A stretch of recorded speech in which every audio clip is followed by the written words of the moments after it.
اسرائیل غزہ میں جاری امن کو ایک بار پھر تباہ کرنے کے در پہ ہے۔ اسرائیل نے شمالی غزہ میں امدادی تنظیم کی گاڑی پر ڈرون حملہ کیا جس میں 3 صحافیوں سمیت 9 فلسطینی شہید ہو گئے۔ حملے میں متعدد افراد زخمی بھی ہو گئے۔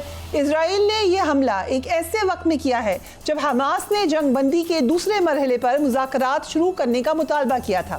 اسرائیل نے حماس کا یہ مطالبہ مسترد کر دیا ہے۔ معاہدے کے تحت دوسرے مرحلے میں اسرائیل اور حماس کے درمیان مستقل جنگ بندی طے پانی تھی۔ لگ یہ رہا ہے کہ اسرائیل جنگ بندی کو ایک بار پھر سبوتاژ کرنے کی سازش کر رہا ہے۔ دوسری جانب اسرائیلی وزیر اعظم بنجامن نیتن یاہو نے ملک کی داخلی سیکیورٹی ایجنسی کے سربراہ کو برطرف کرنے کا فیصلہ کر لیا ہے۔ اپنے ویڈیو بیان میں اسرائیلی وزیر اعظم نے کہا ہے کہ سیکیورٹی ادارے کے سربراہ پر مکمل اعتماد ہونا ضروری ہے اور ان کا اعتماد ختم ہو چکا ہے۔ اس سے قبل اسرائیلی سیکیورٹی ایجنسی نے اپنی رپورٹ میں 7 اکتوبر 2023 کے حماس کے حملے کو روکنے میں ناکامی تسلیم کی تھی اور اسرائیلی حکومت کو بھی اس کا ذمہ دار ٹھہرایا تھا۔ رمضان المبارک میں غزہ کے عوام مشکل حالات میں روزے رکھ رہے ہیں۔ ہم یہاں پر ہر طریقے سے بلیسڈ ہیں تو we should remember them as well. ذرا دیکھیے مناظر۔ General Ghulam Mustafa, thank you so much for joining us. Israel نے غزہ میں حملہ کر کے 3 افراد کو شہید کر دیا ہے، 3 صحافی اس میں شامل ہیں، 9 افراد کو۔ سو دا کویسچن از کہ کیا اسرائیل کبھی بھی سنجیدہ نہیں تھا کہ معاملات ٹھیک ہوں، صرف ٹائم بائنگ ایکسرسائز تھی جیسا کہ پہلے خدشہ تھا؟ جی، اگر آپ کو یاد ہو پچھلے پروگرام میں بھی میں نے آپ سے یہ عرض کی تھی کہ حماس اس وقت تقریباً تنہا ہے، اور جس طریقے سے انہوں نے خیر لڑائی تو بہت لڑی ہے لیکن اب ان کی بیکنگ کرنے کے لیے کوئی مضبوط طاقت ان کے ساتھ نہیں کھڑی۔ جب تک وہ نہیں ہوگی اسرائیل کو اس سے خطرہ نہیں ہوگا، اسرائیل نہیں بات مانے گا۔ اسرائیل کا اپنا ایک منصوبہ ہے، ویسٹ بینک پہ بھی انہوں نے کافی سارے گاؤں خالی کروا لیے ہیں، وہاں پر بھی آبادیاں بنا رہے ہیں۔ دوسری طرف ٹرمپ صاحب نے ایران کو خبردار کیا اگر حوثیوں نے حملہ کیا، دوبارہ کوئی میزائل اٹیک کیا تو وہ ایران کو نشانہ بنائیں گے۔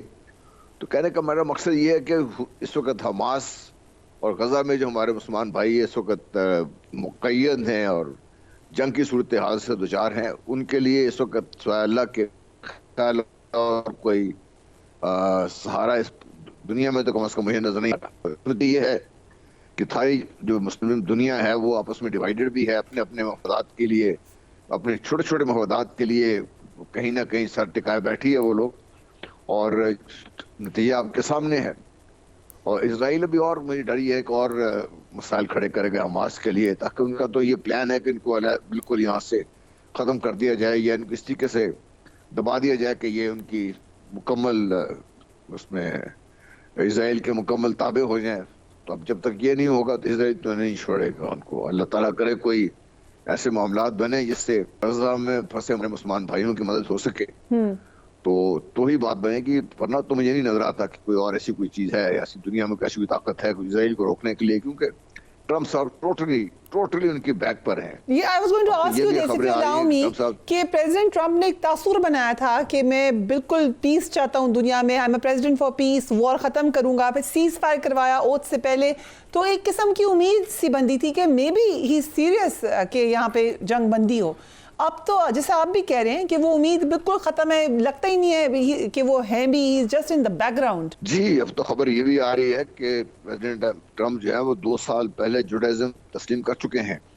آپ جو پیس جس کی وہ بات کر رہے تھے، پیس ان کی شرائط پہ جو ان کی نظر میں پیس ہے وہ یہ ہے کہ اسرائیل کو کھلی چھٹی دی جائے، اور جس طریقے سے اسرائیل یا یہودی اپنے آپ کو وہاں پہ بسانا چاہتے ہیں، پھیلنا چاہتے ہیں، پھیلانا چاہتے ہیں، ان کو کھلی چھٹی ہونی چاہیے، تبھی پیس ہو سکتا ہے، ورنہ ان کے علاوہ اس کے علاوہ ان کے نظر میں پیس اور کچھ ہے نہیں ہے۔ رائٹ۔ سو جو اسرائیلی وزیر اعظم نیتن یاہو نے اپنی سیکیورٹی ایجنسی کے نہ صرف حوالے سے اسٹیٹمنٹ دی کہ میں ان پہ نہیں کر سکتا اعتماد، پھر ان کے سربراہ کو ہٹا بھی دیا، کیا اس وقت ہم کوئی سپلٹ دیکھ رہے ہیں اسرائیل کی گورنمنٹ اور ان کی ایجنسی کے درمیان؟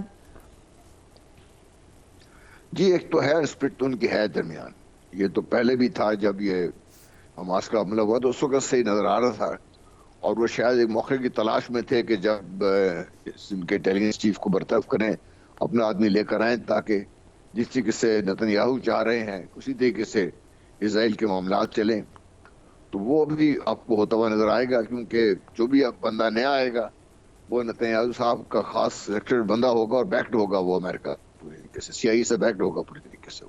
انٹرسٹنگ. سو امریکہ کی جانب سے یہ بھی کہا گیا ہے کہ وہ ایران کے ایٹمی ہتھیار بنانے کی اجازت ان کو نہیں دیں گے, اور ڈونلڈ ٹرمپ نے ایران سے کہا ہے کہ وہ نیا ایٹمی معاہدہ کریں. کیا واقعی ایران بہت قریب پہنچ گیا اپنے نیوکلیئر پروگرام کے حوالے سے؟ جی, ایران کافی عرصے سے قریب پہنچا ہوا تھا, اور بس قسمت یہ ہے کہ ان کے کافی سارے نیوکلیئر سائنٹسٹ کو باقاعدہ منصوبہ بندی کر کے ٹارگٹ بنایا گیا, پھر ان کی نیوکلیئر انسٹالیشن تھی ان کو ٹارگٹ بنایا گیا. اس وقت ایران نے کچھ مزاحمت نہیں کی. اب بھی ان کے پاس نو ہاؤ تو ہے, ٹیکنیکل نو ہاؤ تو ان کے پاس ہے, کیا ان کو کرنے دیں گے؟ رائٹ. سو یوکرین کے معاملے پر بھی ڈسکس کر لیتے ہیں. امریکہ یورپ کو بالکل نظر انداز کرتا ہوا نظر آ رہا ہے. رشیا کے ساتھ جو بھی طے ہو, یوکرین اور یورپ کو ان پر عمل کرنا ہوگا, یہی ہوگا. But is Europe okay with it?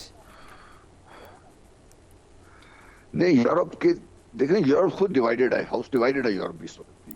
اور یورپ میں فرانس نے علیحدہ ڈیل کر لی ہوئی ہے یوکرین کے ساتھ, اور باقی جو ممالک ہیں ان میں سے کسی میں کوئی اتنی طاقت نہیں ہے. اگر آپ برطانیہ کو دیکھتے ہیں تو برطانیہ میں اتنی طاقت نہیں ہے کہ امریکہ کے سامنے کھڑا ہو سکے. ان کو پتا ہے کہ لانگ ٹرم میں ان کی سیکیورٹی نیٹو کے ساتھ ہی جڑی ہوئی ہے, اور NATO without America back full power NATO کی وقت وہ نہیں رہے گی.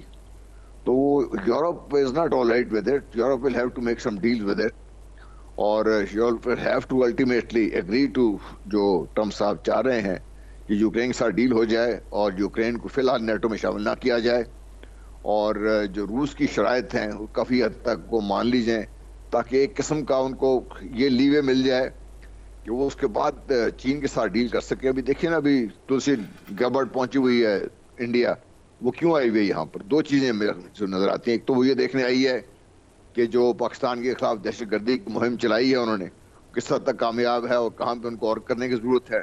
دوسرا ان کو یہ بھی دیکھنا چاہتے ہیں کہ وہ چین کے ساتھ ڈیل کرنا پڑے تو کیا کرنا چاہیے اس کو. اسرائیل نے غازہ میں حملہ کر کے 3 افراد کو شہید کر دیا ہے, 3 صحافی اس میں شامل ہیں, 9 افراد کو. سو دا کویسچن از کہ کیا اسرائیل کبھی بھی سنجیدہ نہیں تھا کہ معاملات ٹھیک ہوں, صرف ٹائم بائنگ ایکسرسائز تھی جیسا کہ پہلے خدشہ تھا؟ جی, اگر آپ کو یاد ہو پچھلے پروگرام میں بھی میں نے آپ سے یہ عرض کی تھی کہ حماس اس وقت تقریباً تنہا ہے, اور جس طریقے سے انہوں نے خیر لڑائی تو بہت لڑی ہے, لیکن اب ان کی بیکنگ کرنے کے لیے کوئی مضبوط طاقت ان کے ساتھ نہیں کھڑی. جب تک وہ نہیں ہوگی اسرائیل کو اس سے خطرہ نہیں ہوگا, اسرائیل نہیں بات مانے گا. اسرائیل کا اپنا ایک منصوبہ ہے, ویسٹ بینک پہ بھی انہوں نے کافی سارے گاؤں خالی کروا لیے ہیں, وہاں پر بھی آبادیاں بنا رہے ہیں. دوسری طرف ٹرمپ صاحب نے ایران کو خبردار کیا اگر حوثیوں نے حملہ کیا, دوبارہ کوئی میزائل اٹیک کیا تو وہ ایران کو نشانہ بنائیں گے. تو کہنے کا میرا مقصد یہ ہے کہ اس وقت حماس اور غزہ میں جو ہمارے مسلمان بھائی اس وقت مقید ہیں اور جنگ کی صورتحال سے دوچار ہیں, ان کے لیے اس وقت سوائے اللہ کے خیال اور کوئی سہارا اس دنیا میں تو کم از کم مجھے نظر نہیں آتا. یہ ہے کہ ساری جو مسلم دنیا ہے وہ آپس میں ڈیوائیڈڈ بھی ہے, اپنے اپنے مفادات کے لیے, اپنے چھوٹے چھوٹے مفادات کے لیے کہیں نہ کہیں سر ٹکائے بیٹھی ہے وہ لوگ, اور نتیجہ آپ کے سامنے ہے. اور اسرائیل بھی اور مجھے ڈر یہ ہے کہ اور مسائل کھڑے کرے گا حماس کے لیے, تاکہ ان کا تو یہ پلان ہے کہ ان کو بالکل یہاں سے ختم کر دیا جائے یا ان کو اس طریقے سے دبا دیا جائے کہ یہ ان کی مکمل اس میں اسرائیل کے مکمل تابع ہو جائیں. تو اب جب تک یہ نہیں ہوگا تو اسرائیل تو نہیں چھوڑے گا ان کو. اللہ تعالیٰ کرے کوئی ایسے معاملات بنے جس سے غزہ میں پھنسے ہمارے مسلمان بھائیوں کی مدد ہو سکے.